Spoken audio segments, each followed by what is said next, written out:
L'exemple traité est un système mécanique simple sollicité par un vérin dont la tige se déplace à vitesse constante par rapport au corps du vérin. On va s'intéresser au calcul de la vitesse de rotation et de l'accélération angulaire au niveau des articulations d'une des pièces du mécanisme. Un bec, repère 1, articulé en E, est actionné par un vérin par l'intermédiaire de bielles, repères 2 et 3. La vitesse de sortie de la tige est constante par rapport au corps et notée Vc de 4 par rapport à 5. Elle n'est pas horizontale mais suivant CD. On applique la relation de Schall au point C, ce qui va permettre de calculer Vc de 4 par rapport à 0 parce qu'on connaît les directions de tous les vecteurs vitesse. Par construction graphique, les intensités de ces deux vitesses sont calculées.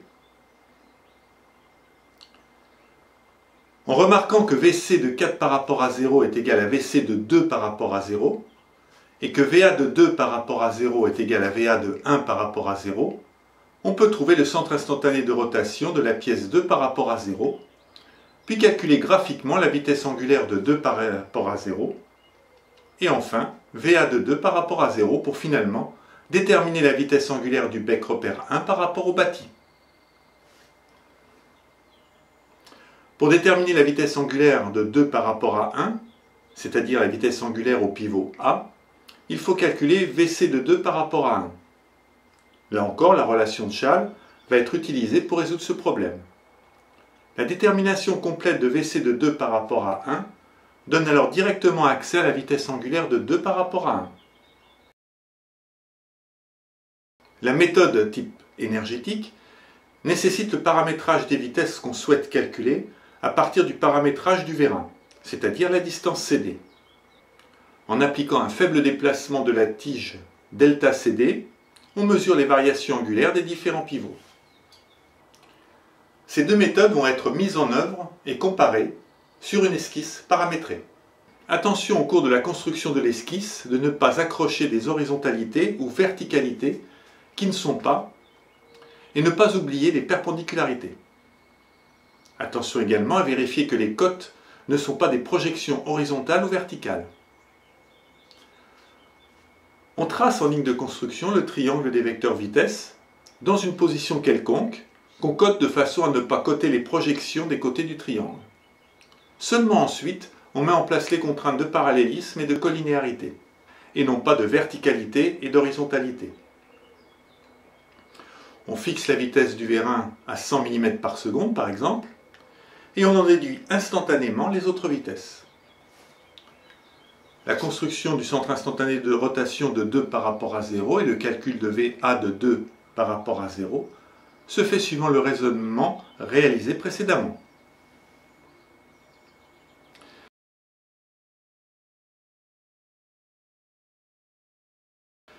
La mise en place de la cote entre A et E permet alors de calculer la vitesse angulaire de 1 par rapport à 0.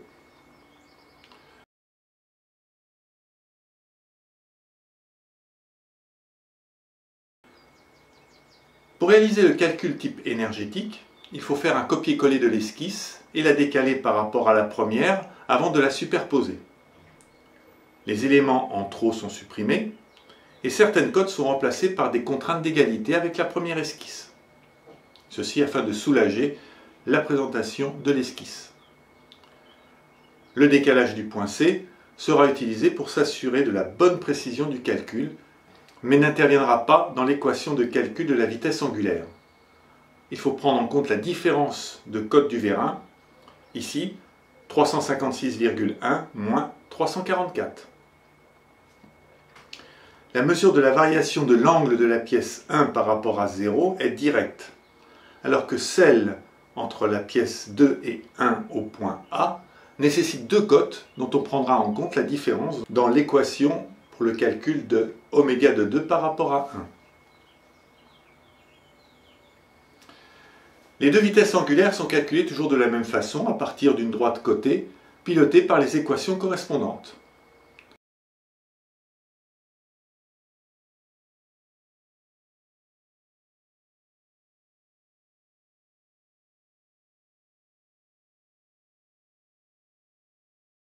Le fait de ramener le décalage des vérins à une valeur très faible, ici de l'ordre de 1 centième, nous assure un résultat précis.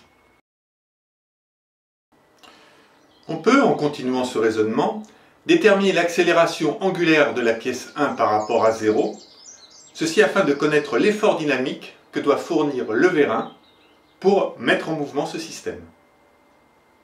Comme il nous faut connaître la variation de vitesse en un temps donné pour calculer cette accélération, on va superposer une troisième esquisse décalée par rapport à la seconde.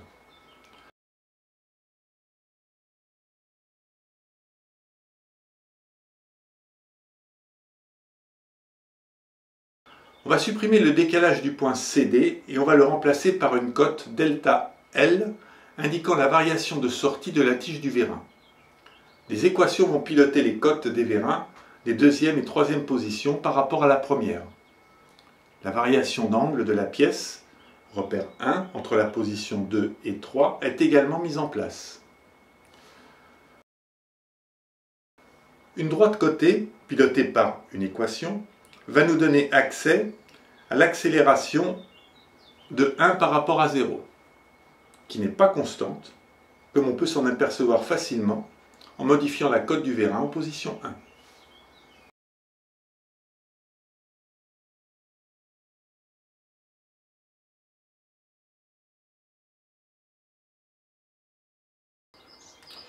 Le calcul de l'accélération est utile pour déterminer les efforts dynamiques à appliquer pour que le vérin sorte à vitesse constante. Cet exemple sera repris dans une playlist destinée à calculer ces efforts dynamiques.